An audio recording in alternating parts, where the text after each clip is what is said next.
Hello दोस्तों, मैं आपका परमानेंट संदीप लेकर आ चुका हूँ एक अमेजिंग स्टोरी जिसका नाम है mystery struggle life love story season 2 का एपिसोड 3। तो इस स्टोरी को स्टार्ट करते हैं बिना किसी देरी के। स्टोरी की स्टार्टिंग में दिखाया जाता है सुमरे को और उसकी मैनेजर को जो कि प्लान बना रहे होते हैं तो और विश्व की मां को कैसे यकीन दिलाया जाए कि वो बहुत बीमार है, जिसकी वजह से वो उन्हें गुड बाय कहने तक को नहीं गई। अब हम देखते हैं थोड़ी देर बाद वो दोनों एक प्लान बना ही लेते हैं। सुमरे अपना प्लान अपने मैनेजर को एक्सप्लेन करती है और सुमरे के प्लान सुनने के बाद उसकी मैनेजर सुमरे को कहती कि ये बहुत अच्छा आइडिया है और वो कहती कि हम ऐसा ही करेंगे। और वो सुमरे को बोलती है ठीक है, आप सो जाइए अपने बेड पर आइस क्यूब लगाकर, मैं अभी उन्हें बुला कर लाती हूँ यहाँ पर। और सुमरे जो होती है वो बिल्कुल वैसा ही करती है, अपने बेड पर लेट जाती है और खुद के ऊपर एक आइस क्यूब रख लेती है जिसके कि उन्हें यकीन हो जाए कि वो सच में बहुत बीमार हो चुकी हैं, जिसकी वजह से वो अपने फेवरेट दोस्त मिस्सो से मिलने नहीं गई और उसे गुड बाय भी कहने ना जा सकी। अब हम देखते हैं से ही सुमरे की मैनेजर सुमरे के रूम में मिस्सो और मिस्सो की मॉम को लेकर आती है। वो अपना नाटक करने स्टार्ट कर देती है। वो उन्हें दिखाने लगती है कि वो बेहोश होने वाली है और जैसे ही ये मिस्सो की मॉम देखती है वो तुरंत ही सुमरे के करीब आ जाती है और उसे पानी देती है और कहती है कि सुमरे बेटा, ये तुम्हें क्या हुआ और तबीयत अचानक से ऐसे कैसे खराब हो सकती है? सुमरे बेटा, तुम तो उस दिन मुझे ठीक लग रही थी। फिर जो सुमरे होती है वो अपनी छोटी मोटी कहानी सुना देती है जिस पर हमारे मिस्सो और मिस्सो की मॉम भी यकीन कर लेती है। और अब हम देखते हैं ऐसे ही वो बातें किए जा रहे होते हैं कि उनका फ्लाइट का टाइम भी बीत जाता है। उन्हें कब उनकी फ्लाइट का टाइम बीत गई होती है उन्हें पता भी नहीं चलता। और ऐसे ही सुमरे से मिस्सो की मॉम बात कर ही रही थी कि अचानक से उनकी नज़र एक टाइमर पर पड़ जाती है। फिर वो उदास हो जाती है जिसे देखकर सुमरे मिस्सो की मॉम से बोलती है कि क्या हुआ आंटी, आप अचानक से उदास क्यों हो गए?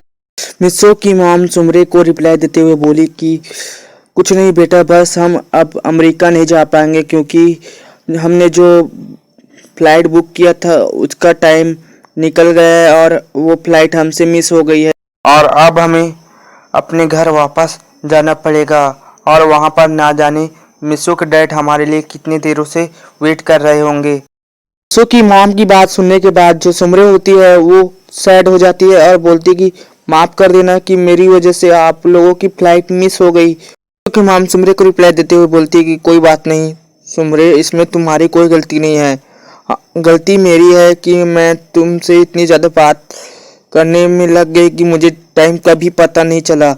फिर हम देखते हैं जो मिस्सो की मॉम होती है वो मिस्सो से बोलती है मिस्सो चलो अब हमें अपने घर वापस चलना चाहिए। फिर मिस्सो बोलता है मॉम, हम तो यहाँ पर अमेरिका जाने के लिए आए थे ना।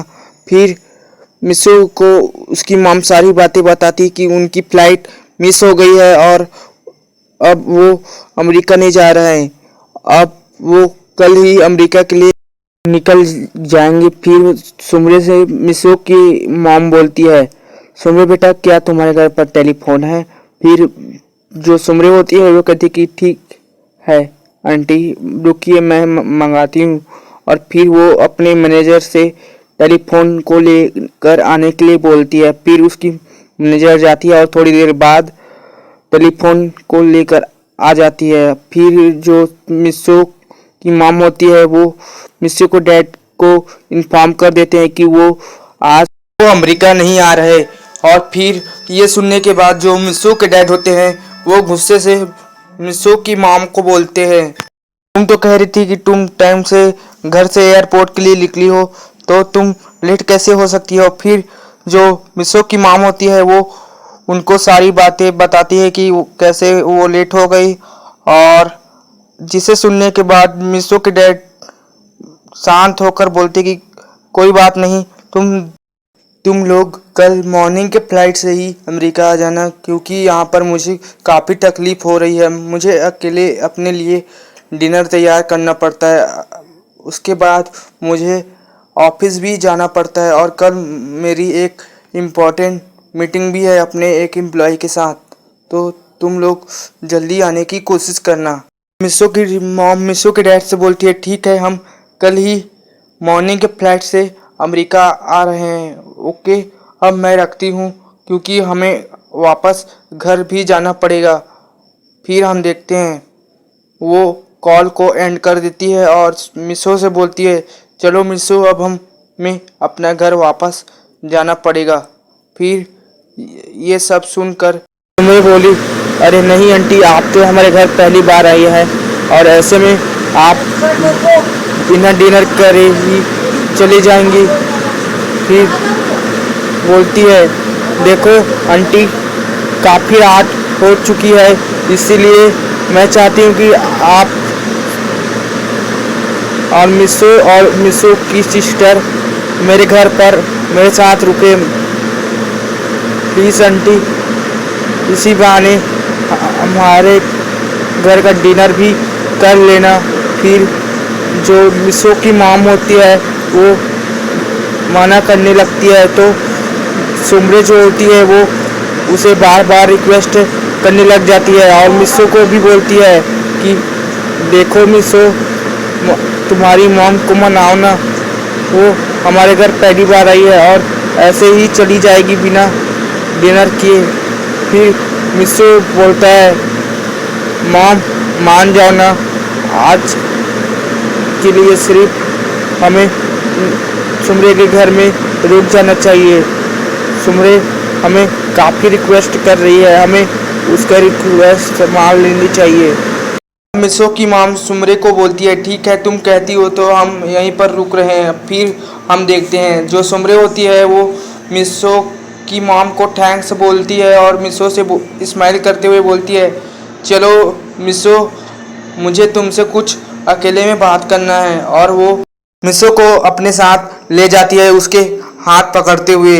फिर हम देखते हैं जो मिस्सो की मॉम होती है वो सुमरे के मैनेजर के साथ बातें करने लगती है।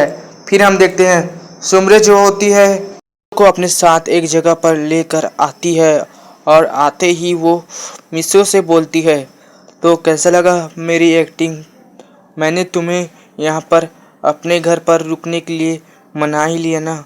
और फिर जो मिस्सो होता है वो बोलता है कि क्या ये सब जो तुम थोड़ी देर पहले मेरे मॉम के सामने कर रही थी, वो क्या तुम्हारा एक एक्टिंग था सुमरे? फिर सुमरे बोलती है, हाँ, वो बस तुम्हें यहाँ पर रोकने के लिए मेरी छोटी सी एक्टिंग थी। मुझे कुछ नहीं हुआ, मेरी तबीयत बिल्कुल ठीक है।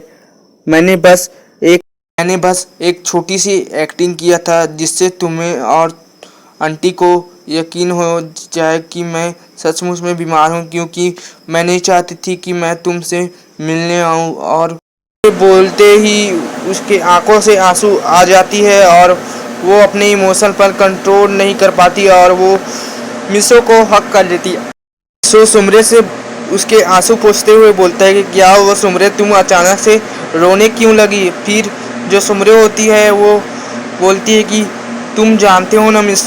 सुमरे से मिस्सू बोलता है, मैं जानता हूँ सुमरे कि तुम क्यों रो रही हो, लेकिन तुम समझने की कोशिश करो, मैं कुछ इसमें तुम्हारी कोई हेल्प नहीं कर सकता। मुझे यूएसए जाना ही पड़ेगा, मेरी फैमिली वहाँ पर जा रही है।